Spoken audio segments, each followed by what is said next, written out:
T'en as parlé un peu plus tôt, il y a une dialectique du coup entre le cerveau et le muscle. Finalement, dans un effort de 100 km qui va durer plus de 24 heures, c'est quoi la limite? C'est le cerveau qui n'arrive plus à contracter le muscle ou le cerveau au contraire envoie le même message et le muscle n'a plus la possibilité, la capacité à produire le même effort qui fait qu'on ralentit? C'est une très bonne question et généralement on va retrouver bien évidemment les deux.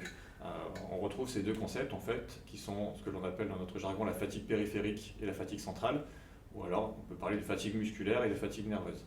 La fatigue périphérique, c'est lorsque le muscle, effectivement, est moins capable de produire de la force en réponse à une stimulation donnée. Et bien évidemment, dans un contexte de course à pied, d'autant plus en longue distance, on va observer ce type de fatigue périphérique où le muscle va être de moins en moins capable de produire de la force, en raison de différentes perturbations métaboliques notamment, qui vont s'opérer au niveau musculaire et qui vont limiter sa capacité à générer de la force. Mais bien sûr, à côté de ça, on retrouve également le système nerveux central qui va diminuer sa capacité à produire de la force. Et ça peut s'expliquer en partie aussi parce que justement, au niveau musculaire, il se passe des choses. Avec la fatigue, avec la répétition des impacts, on a, je l'ai dit, des modifications métaboliques, on peut avoir de l'inflammation, on peut avoir de la douleur. Et toutes ces informations, elles remontent jusqu'au système nerveux central. Elles vont conduire notre système nerveux central à limiter notre capacité à contracter les muscles pour se protéger. On parle vraiment ici d'une protection où le système nerveux est là pour éviter qu'on court vers une catastrophe physiologique, de telle sorte que j'en garde toujours un petit peu sous la pédale au cas où. Mais au final, c'est bien le cerveau qui dicte l'effort. Et il y a un article scientifique qui a un titre qui me plaît beaucoup pour ça, qui disait « L'effort commence dans le cerveau et s'arrête dans le cerveau ».